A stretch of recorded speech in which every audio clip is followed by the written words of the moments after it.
میراثی کو ساتھ لے کر ڈھول بجاتے ہوئے کھیتوں میں جاتے اور اپنے دشمن خاندان کو للکارتے تھے۔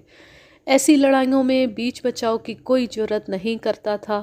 پولیس آتی، گرفتاریاں ہوتی، مقدمے چلتے اور دونوں فریق زمینیں بیچ کر مقدمے لڑتے تھے۔ آج بھی یہ سلسلہ چل رہا ہے، لیکن اتنی خون ریزی نہیں ہوتی جتنی ہمارے وقتوں میں ہوا کرتی تھی۔ میں اس موضوع پر بہت کچھ لکھ سکتا ہوں، بعض باتیں بڑی دلچسپ ہیں، لیکن میں آپ کو ایک کہانی سنانا چاہتا ہوں۔ صرف ایک بات فالتو سناؤں گا۔ اس وقت کے لوگوں کو یاد ہوگا کہ آندھی تو آیا ہی کرتی تھی۔ ایک آندھی ایسی آیا کرتی تھی جس میں ہلکی سی سرخی ہوا کرتی تھی۔ گرد کی ایک دیوار زمین سے آسمان تک بڑھتی تھی اور دنیا اندھیر کر جاتی تھی۔ ایسی آندھی دیکھ کر لوگ کہا کرتے تھے کہ کہیں خون ہو گیا۔ اگلی روز کہیں نہ کہیں سے خبر آ جاتی تھی کہ کل ایک آدمی یا ایک سے زیادہ قتل ہو گئے، یعنی یہ آندھی ایک انسان کے قتل پر آیا کرتی تھی۔ اب ہر روز انسان قتل ہوتے ہیں اور ہوا کی رفتار میں ذرا سی بھی تیزی نہیں آتی۔ محمد ایوب کے خاندان کی دشمنی اسی ذات کے ایک خاندان کے ساتھ تھی جو 3.5 میل دور کے گاؤں میں رہتا تھا۔ اس کی شادی اسی خاندان کے قریبی رشتہ داروں میں ہوئی تھی۔ ایوبے کے خاندان اور اس کے دشمن خاندان میں 2 بار لڑائی ہو چکی تھی، کچھ آدمی زخمی ہوئے تھے، مرا کوئی نہیں تھا۔ بڑوں نے اور ان کے پیر صاحب نے جو درپردہ دونوں فریقوں کی پشت پناہی کیا کرتے تھے، ان کا راضی نامہ کرا دیا تھا۔ راضی نامے کو پائیدار کرنے کے لیے دونوں خاندانوں نے لڑکیوں اور لڑکوں کے رشتے لیے اور دیے گئے تھے، لیکن ایسے راضی نامے ایسے ہی ہوا کرتے تھے جیسے بھارت ہمارے ساتھ کیا کرتا ہے، ذرا سی بات پر راضی نامہ ٹوٹ جاتا ہے۔ یوبے کی شادی ایسے ہی ایک راضی نامے کے سلسلے میں ہوئی تھی۔ یوبا بھی خوب روح جوان تھا اور اس کی دلہن اس سے زیادہ خوبصورت تھی۔ ان کی ازدواجی زندگی کے 6-7 مہینے اچھے گزرے۔ اس کی بیوی، جس کا نام گل بی بی تھا اور گلو کہلاتی تھی، اپنے گاؤں جاتی اور کچھ دن رہ کر آ جاتی تھی، پھر ایسی گئی کہ آئی ہی نہیں۔ ایسی دشمنیوں میں یہ نہیں بتایا جاتا کہ لڑکی کو کیوں روک لیا گیا ہے۔ دونوں فریق لوگوں کے ساتھ ایک دوسرے کے خلاف باتیں کرتے ہیں اور لوگ یہ باتیں دونوں فریقوں تک پہنچاتے ہیں۔ لڑکی کے والدین لڑکی کو بھیجنے میں اپنی توہین سمجھتے تھے اور لڑکے والے لڑکی کو لانے میں اپنی بے عزتی سمجھتے تھے۔ دراصل یہ معاملہ پرانی عداوت کا تھا۔ ایوبے کے خاندان کے بزرگ کہتے تھے کہ لڑکی کو لائیں گے بھی نہیں اور طلاق بھی نہیں دیں گے۔ لڑکی والے کہتے تھے کہ انہوں نے طلاق نہ دی تو وہ لڑکے کے خاندان کی 2 جوان لڑکیاں اغوا کر لیں گے اور اپنی لڑکی کی طلاق لے کر ان کی لڑکیوں کو چھوڑیں گے۔ آج کل امریکہ اور روس میں جو سرد جنگ چل رہی ہے، وہ یوبے اور گلو کے معاملے میں دونوں کے خاندانوں میں چل رہی تھی۔ اب ان کی لڑائی ہونی تھی جس کے لیے کسی اور بہانے کی ضرورت تھی۔ یوبا چپ رہتا تھا۔ ہم نے اسے کہا کہ بیوی نہیں آتی تو اسے طلاق دے دے اور دوسری شادی کر لے۔ وہ اکثر ہنس پڑتا تھا۔ 2-3 بار اس نے کہا آ جائے گی، کب تک ماں باپ کے گھر بیٹھی رہے گی۔ انہی دنوں یوبے کو ایک جگہ سے بڑا اچھا کتا مل گیا۔ رات کو رکھوالی کے لیے کتا موزوں تھا، لڑنے والا بھی تھا اور اس میں اچھے کتے کی ساری خوبیاں موجود تھی۔ عام فہم زبان میں یہ خونخوار کتا تھا۔ کتے کی وجہ سے وہ ہمارا دوست بن گیا، پھر ہماری پارٹی میں شامل ہو گیا۔ ہم سب اسی کی عمر کے تھے۔ وہ ہمارے ہی گاؤں کا رہنے والا تھا اور کتے کو ساتھ رکھتا تھا، اس لیے اس کا کتا ہمارے کتوں سے مانوس ہو گیا۔ پہلے شکار پر ہی ہمارے کتوں نے اسے قبول کر لیا۔ اس کی وجہ یہ تھی کہ یہ کتا اچھے خاندان کا تھا اور انسانوں کے جس گھر میں رہ رہا تھا وہ بھی اچھی نسل کے تھے۔ اس کتے میں ڈسپلن تھا اور غیر معمولی طور پر وفادار تھا۔ اپنے مالک کی آنکھ کا اشارہ بھی سمجھ جاتا تھا۔ پہلے مالکوں نے اس کا نام ٹامی رکھا تھا، یوبے نے یہی نام رہنے دیا۔ اس زمانے میں تو ہمیں معلوم نہیں تھا کہ ٹامی کیا ہوتا ہے۔ بہت بعد میں جب ہمیں شہروں کی ہوا لگی تو پتہ چلا کہ فوج کے انگریز سپاہی کو ٹامی کہتے ہیں۔ ان ٹامیوں کو ہم گورے کہا کرتے تھے، اب یوبے کے کتے کو ٹامی کہنے لگے۔ ایک روز ہم شکار کو گئے، اس روز ہم نے شکار کم کھیلا اور ہنسے کھیلے زیادہ۔ کتوں کو کھلا چھوڑ دیا، وہ ہر ہلتی چیز کے پیچھے دوڑتے اور خود ہی شکار کھیلتے رہے۔ ہم اونچے درختوں پر چڑھنے کا مقابلہ کرتے رہے اور کچھ اور کھیل کھیلے، کھانا کھایا اور درختوں کی چھاؤں میں سو گئے۔ پھر کھیلتے کھیلتے ہم دور نکل گئے، واپسی میں دیر ہو گئی۔ ہمارے گاؤں سے کچھ دور ایک خانقاہ تھی، اس وقت اس کی دیواریں کچی ہوا کرتی تھیں، اب یار لوگوں نے اسے باقاعدہ مقبرہ اور مزار بنا دیا ہے اور وہاں عرس ہوتا ہے۔ باہر گئے ہوئے لڑکوں کے پسماندگان اس مزار پر چڑھاوے چڑھاتے اور دیگوں کے ذریعے باہر کے پیسے کی نمائش کرتے۔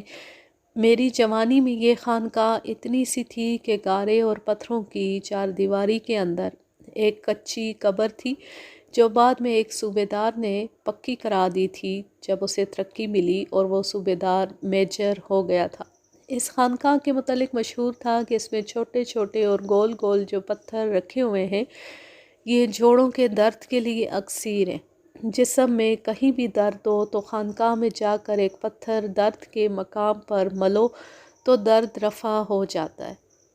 خانقاہ کی دوسری کرامات میں ایک یہ تھی کہ دل میں کوئی دکھ ہو، کوئی غم ہو یا دل پر گھبراہٹ رہتی ہو تو اس خانقاہ پر ہر نئے چاند کی پہلی جمعرات دیا جلاؤ، نہ کوئی غم رہے گا نہ کوئی دکھ اور دشمن زیر ہوگا۔ خانقاہ اجاڑ بیابان جگہ تھی، ارد گرد چوڑے کھڈ اور اونچے اونچے ٹیلے تھے اور وہاں درخت زیادہ تھے۔ عورتیں عموماً وہاں جایا کرتی تھیں، بعض نئے چاند کی پہلی جمعرات دیے جلانے بھی جاتی تھیں۔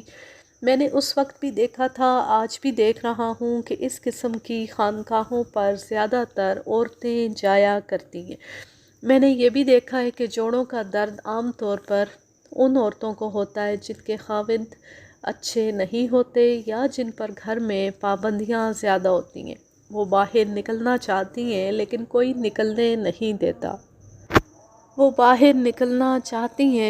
نکلنے نہیں دیتا۔ خانقاہوں اور مزاروں پر جانے سے کوئی نہیں روکتا، اس لیے وہ ادھر نکل جاتی ہیں اور دوسری عورتوں کے ساتھ باتیں کر کے دل کا غبار نکال آتی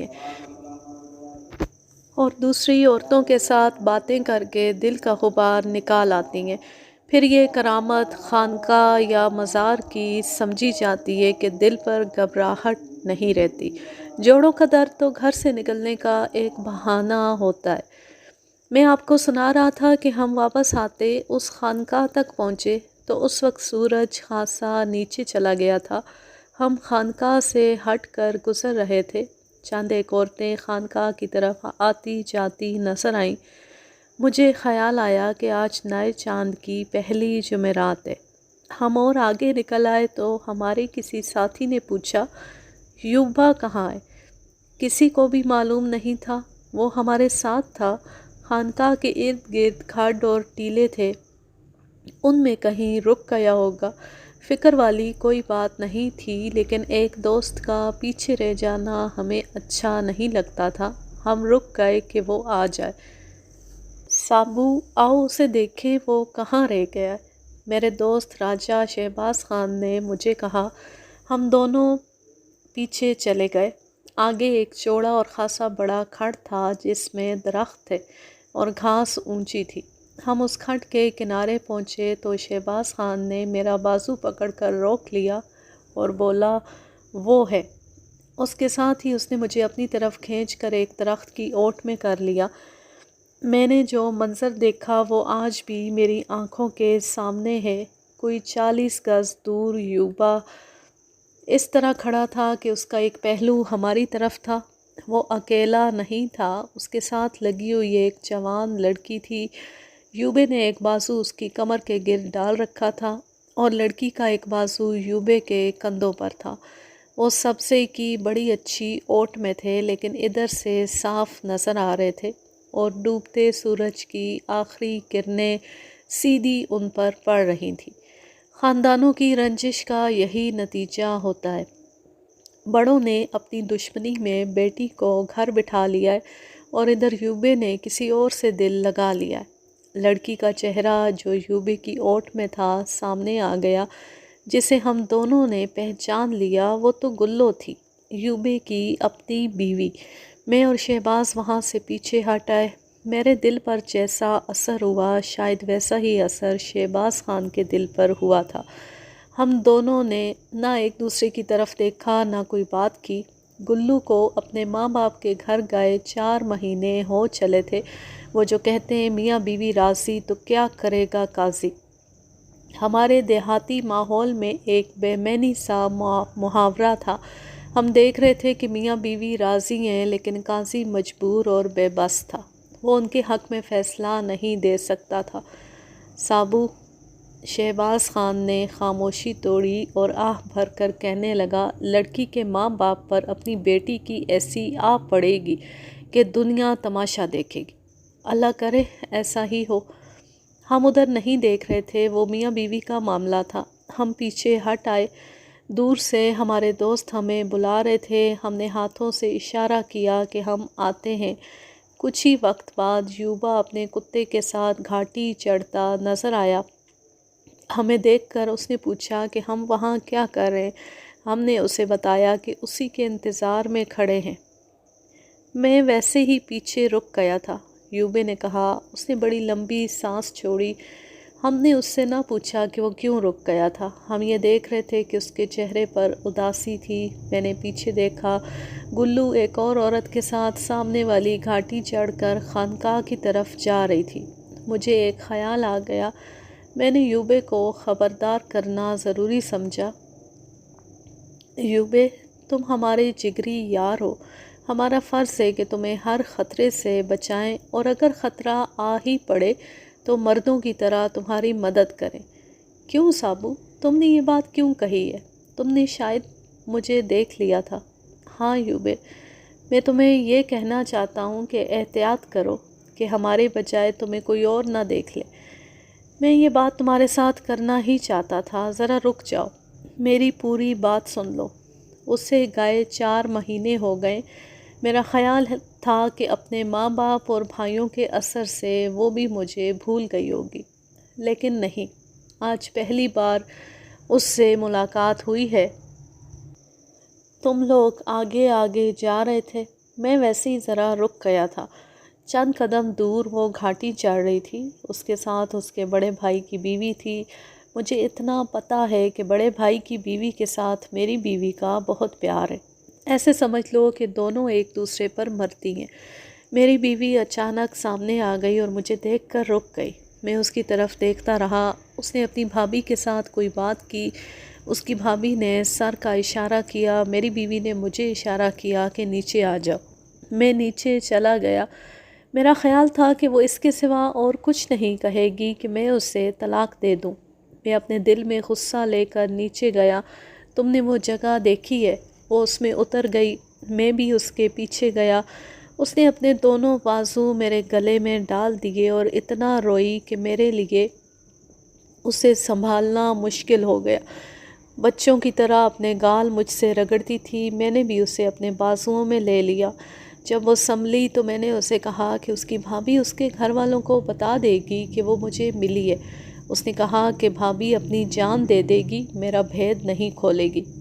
تمہیں اور کیا بتاؤں یار، وہ تو مجھ سے الگ ہو ہی نہیں رہی تھی۔ بار بار کہتی تھی کہ مجھے اپنے ساتھ لے چلو یا میں کسی بھی دن گھر سے بھاگ کر تمہارے پاس آ جاؤں گی۔ میں نے اسے کہا کہ مجھے ذرا سوچنے دو، جلد بازی سے کام نہیں لینا چاہتا، کہیں ایسا نہ ہو کہ تمہارے ماں باپ تمہیں الٹا لٹکا دیں۔ اس نے مجھے یہ بھی بتایا کہ میں نئے چاند کی پہلی جمعرات خانقاہ پر دیا جلانے آیا کرتی ہوں اور میرے آنے کا یہی وقت ہوتا ہے، اور میرے ساتھ ریشمہ ہوتی ہے، یعنی میری بھابھی۔ اگلی پہلی جمعرات تم آ جانا۔ آؤں گے؟ شہناز نے یوبے سے پوچھا۔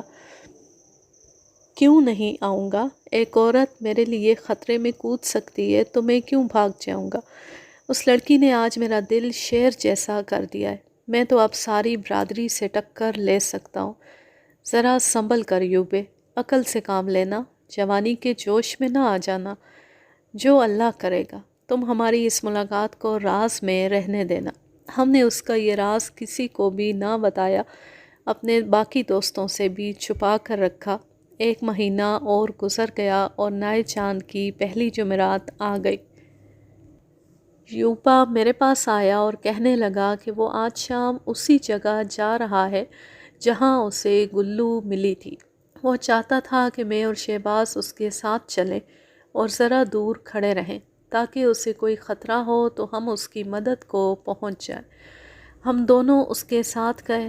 وہاں پہنچ کر وہ نیچے چلا گیا اور ہم دونوں ذرا دور اوپر کھڑے رہے۔ گلو اپنی بھابھی کے ساتھ آ گئی۔ ہم نے دور سے اسے نیچے جاتے دیکھا۔ پھر کچھ وقت بعد یوبا ہمارے پاس آ گیا اور گلو خانقاہ پر دیا جلانے چلی گئی۔ ان کی یہ ملاقات بھی پہلی ملاقات جیسی ہی تھی۔ یوبے کے کہنے کے مطابق گلو گھر سے بھاگ آنے کے لیے تیار تھی۔ یوبے نے اسے سمجھایا کہ وہ کچھ دن اور صبر کرے۔ اب یوبا بھی سوچنے لگا تھا اور ہم سے مشورہ لے رہا تھا کہ وہ گلو کو اپنے ساتھ لے ہی آئے گا۔ ہم اس وقت نوجوان تھے، دماغ اتنے پختہ نہیں تھے۔ ہم یہی سوچ سکتے تھے کہ ہمارے دوست کو جس قسم کی مدد کی ضرورت ہوگی ہم اس کی مدد کریں گے۔ اس سے آگے ہمیں کچھ سمجھ نہیں آتی تھی کہ کیا کرنا چاہیے۔ ہم اتنا جانتے تھے کہ لڑکی اگر یوبے کے ساتھ آ گئی تو دونوں خاندانوں میں ڈانگ سوٹا چلے گا۔ یوبے کو ہم ٹھنڈا کرنے کی کوشش کر رہے تھے۔ 20-22 دن اور گزرے ہوں گے کہ دوستوں نے شکار کا پروگرام بنا لیا۔ اگلے روز ہم حسب معمول کتے لے کر نکلے۔ ہماری ماؤں نے رات کو ہی ماشاء اللہ لگا دیا تھا جسے ہم نے تسلیم نہ کیا۔ صبح ماؤں نے پراٹھے، انڈے اور گالیاں دے کر ہمیں رخصت کیا۔ ہم سب کان لپیٹ کر گاؤں سے نکل آئے۔ ہمارے کتوں نے باری باری پیچھے دیکھا اور وہ بھی ہماری طرح خاموشی سے ہمارے ساتھ ساتھ چلتے گئے۔ ہم اسی خانقاہ کے قریب سے گزرے جو ہمارے گاؤں سے اتنی ہی دور تھی جتنی گلو کے گاؤں سے۔ ہمارا اور کتوں کے جانے کا انداز وہی تھا جو ہر بار ہوا کرتا تھا۔ 1 آدھ میل اور آگے گئے تو ایک ریٹائرڈ صوبے دار کے ساتھ ٹکر ہو گئی۔ اس زمانے میں فوجی ان پڑھ ہوا کرتے تھے۔ ایسے لگتا تھا جیسے فوج میں بھرتی ہونے کے لیے ان پڑھ ہونا لازمی تھا۔ ویسے بھی تعلیم کا زیادہ رواج نہیں تھا۔ یہ عیاشی شہروں اور قصبوں میں ہی نظر آتی تھی۔ آج کل کی نسل کو شاید یقین نہ آئے، اس زمانے میں دیہات میں کہا جاتا تھا کہ تعلیم حاصل کر کے انسان بے غیرت ہو جاتا ہے۔ فوجی بے وقوف ایک اصطلاح تھی جو اس وقت کے فوجیوں کے لیے بجا طور پر استعمال ہوتی تھی۔ جمعدار صوبے دار اور صوبے دار میجر جب ریٹائر ہو کر گاؤں میں آتے تھے تو گاؤں کو چھاؤنی سمجھ لیتے اور توقع رکھتے تھے کہ گاؤں کے لوگ انہیں سیلوٹ کریں۔ وہ ہر بات حکم کے لہجے میں کرتے اور ان کی حرکتیں مضحکہ خیز ہوتی تھیں۔ 25-30 سال انگریز افسروں کی خوشامد کر کر کے وہ خوشامد پسند ہو جاتے تھے۔ ایسا ہی ایک ریٹائرڈ صوبے دار ہمیں ایک پگڈنڈی پر مل گیا۔ ہمیں اس پگڈنڈی پر نہیں چلنا تھا بلکہ اسے کاٹ کر آگے نکل جانا تھا۔ صوبے دار گھوڑے پر سوار تھا اور گھوڑے کے ساتھ ساتھ ایک خوبصورت کتیا جا رہی تھی۔ ہمارے ایک ساتھی نے ہمیں بتایا کہ یہ فلاں گاؤں کا صوبے دار ہے اور 3-4 مہینے گزرے پینشن پر آیا ہے۔ اس نے ہماری طرف دیکھا تو گھوڑے پر اور زیادہ اکڑ گیا۔ ہم نے اس کی طرف دھیان نہ دیا لیکن ہمارے کتوں کا دھیان اس کی کتیا کی طرف چلا گیا جو اس کے گھوڑے کے ساتھ ساتھ چلی جا رہی تھی۔ ہم نے کتوں کی زنجیریں اتار رکھی تھیں اور کتے کھلے پھر رہے تھے۔ وہ سب کتیا کی طرف چل پڑے۔ ہمارے کتوں میں ڈسپلن تو تھا لیکن ڈسپلن کا چال چلن پر کم ہی اثر پڑا کرتا تھا۔ پریڈ گراؤنڈ اور بارکوں میں اور محاذ پر ڈسپلن قائم رکھنے والے فوجی کے متعلق کوئی بھی یقین سے نہیں کہہ سکتا کہ وہ دیہاتی کپڑے پہن کر ریڈ لائٹ ایریا میں نہیں جاتا ہوگا، وہ شہر میں جا کر تاک جھانک نہیں کرتا ہوگا۔ ہم اپنے کتوں کے چال چلن کا خاطر خواہ اور تسلی بخش سرٹیفکیٹ نہیں دے سکتے تھے۔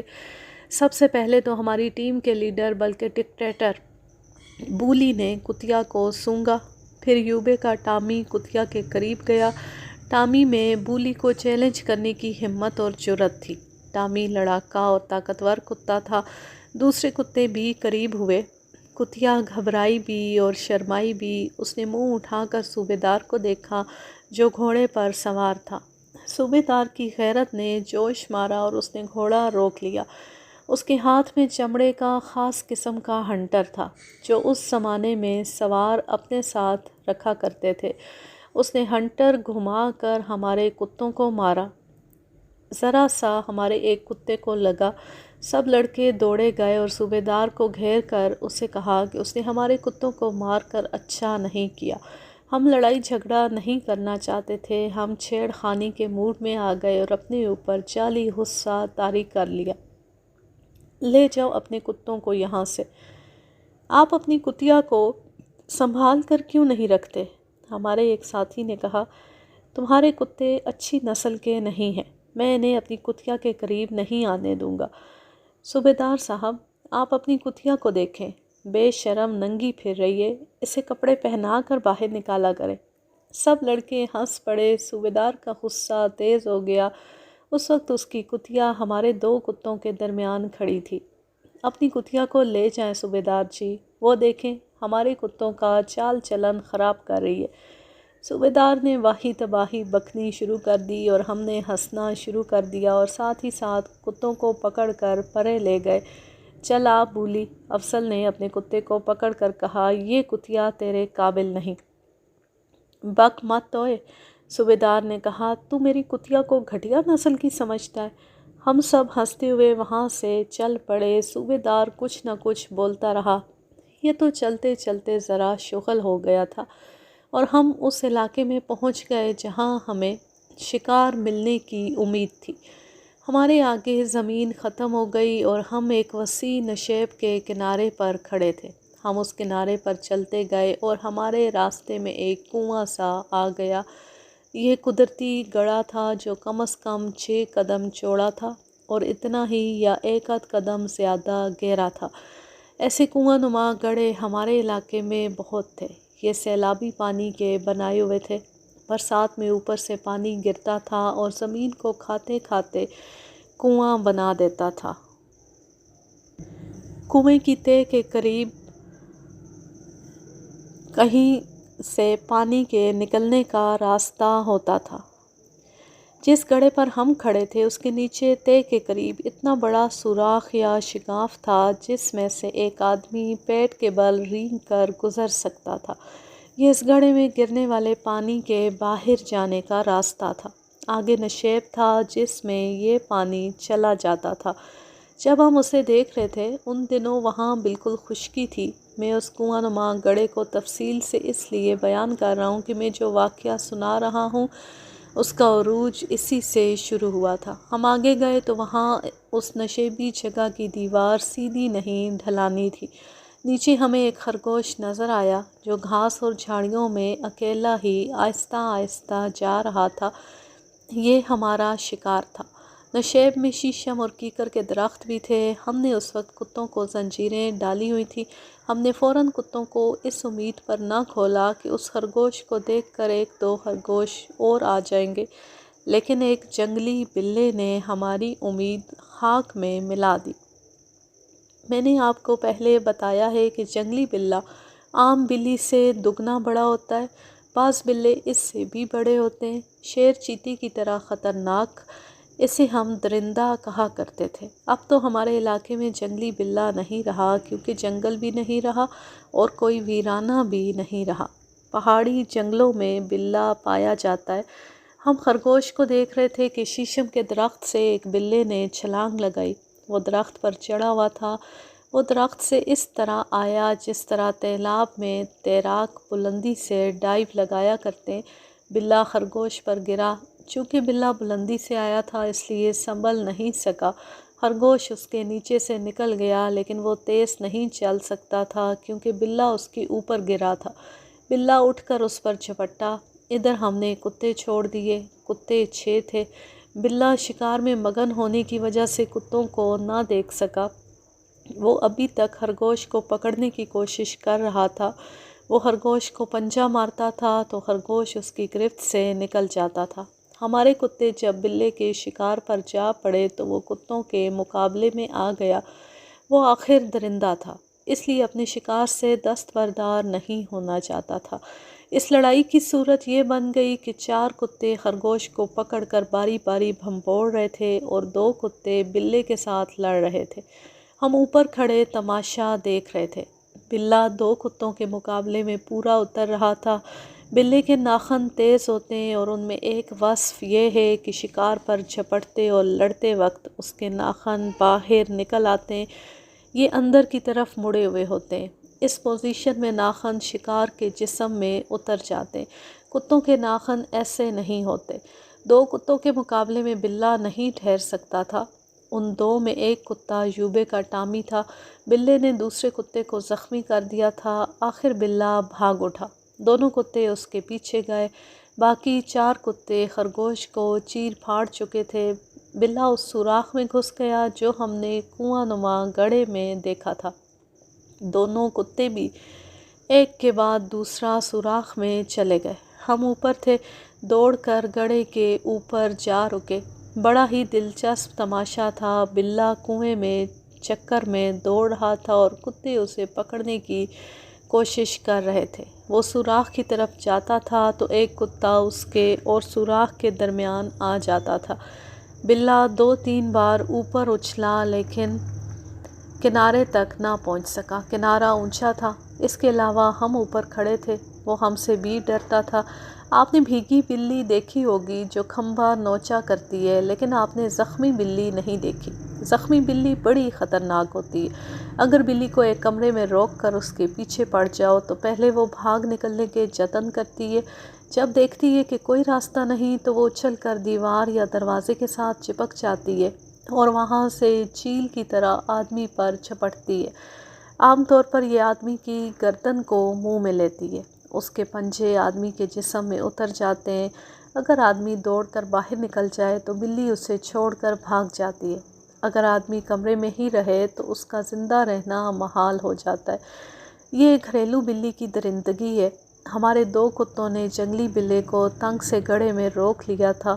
بلے نے جب بھاگنے کا کوئی راستہ نہ دیکھا تو اوپر کو اچھلا اور کنارے سے 1 یا 1.5 فٹ نیچے گڑھے کی دیوار کے ساتھ چپک گیا۔ دونوں کتے اس کی طرف اچھلنے لگے۔ اگر اوپر ہم نہ ہوتے تو بلہ شاید اوپر آ جاتا۔ جہاں وہ چپکا ہوا تھا وہاں سے وہ تیر کی طرح نیچے گیا اور اس نے یوبے کے ٹامی کی گردن منہ میں لے لی۔ اس کے دونوں پنجے کتے کی کھال میں اترے ہوئے تھے۔ کتے نے چلانا شروع کر دیا۔ دوسرا کتا ڈر گیا۔ ٹامی کبھی گرتا کبھی اٹھتا۔ دوسرا کتا کنویں میں ادھر ادھر دوڑنے لگا۔ ہم سوچ ہی رہے تھے کہ کتے کو بلے سے کس طرح چھڑائیں کہ یوبا اپنے کتے کو بچانے کے لیے گڑھے میں کود گیا۔ اس نے بلے کی دم پکڑ کر زور سے کھینچی، پھر دم کو زور زور سے جھٹکے دیے۔ اس کا ٹامی چیخو پکار کر رہا تھا۔ بلے نے کتے کو چھوڑ دیا۔ یوبے نے بلے کی دم نہ چھوڑی۔ ہمیں توقع نہیں تھی کہ یوں بھی ہوگا۔ ہوا یہ کہ بلہ پیچھے مڑ کر اچھلا اور اس نے ایک پنجہ یوبے کے پیٹ میں اور دوسرا پہلو سے ذرا پیچھے گاڑ دیا، منہ اس کے کولہے پر ڈال دیا۔ یوبا چیخ اٹھا۔ ہم سب گڑھے میں کود گئے لیکن ٹامی نے کام کر دیا۔ اس نے اگلی ٹانگیں اٹھا کر بڑی تیزی سے بلے کی پیٹھ پر پنجے مارے، پھر بلے کی ایک ٹانگ منہ میں لے لی۔ بلہ یوبے سے الگ ہو گیا۔ ٹامی بلے کو بھنبوڑ رہا تھا۔ ہمارے 2 ساتھیوں کے پاس ڈنڈے تھے جو انہوں نے بلے پر برسانے شروع کر دیے۔ بلہ بے جان ہو گیا، پھر اسے کتا بھنبوڑنے لگا۔ دوسرے کتے نے بھی اسے پکڑ لیا۔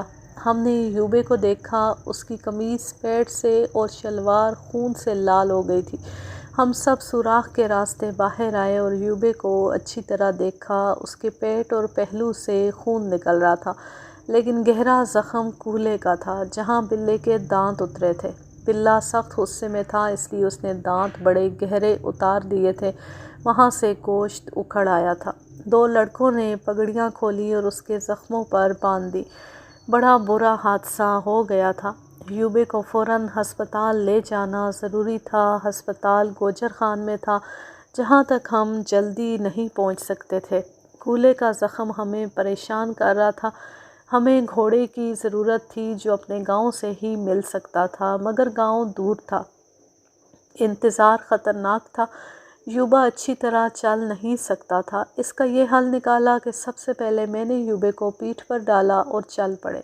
ہمیں تیز چلنا تھا۔ یوبا تندرست اور توانا جوان تھا، وزن معمولی نہیں تھا، تیز نہیں چلا جاتا تھا۔ سب اسے باری باری اٹھاتے تھے۔ بڑی مشکل سے ہم پہلے گاؤں تک پہنچے، لیکن یہ گاؤں یوبے کے سسرال کا تھا۔ اس کی بیوی گلو اسی گاؤں میں تھی۔ اس گاؤں میں ایسا کوئی خطرہ نہیں تھا کہ یوبے کے دشمن اسے مار ڈالیں گے، لیکن ویسے ہی وہاں رکنا اچھا نہیں لگ رہا تھا۔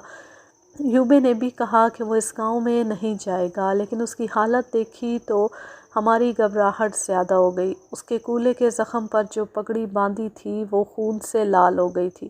خون جلدی رکنا چاہیے تھا اور ہمیں گھوڑے کی ضرورت تھی۔ مجبوراً اسی گاؤں میں رکنا پڑا۔ آج کے لیے بس اتنا ہی۔ اب میں لیتی ہوں آپ سے اجازت۔ جہاں رہیں خوش رہیں، شاد و آباد رہیں، ہنستے مسکراتے رہیں۔ اللہ حافظ، اللہ نگہبان۔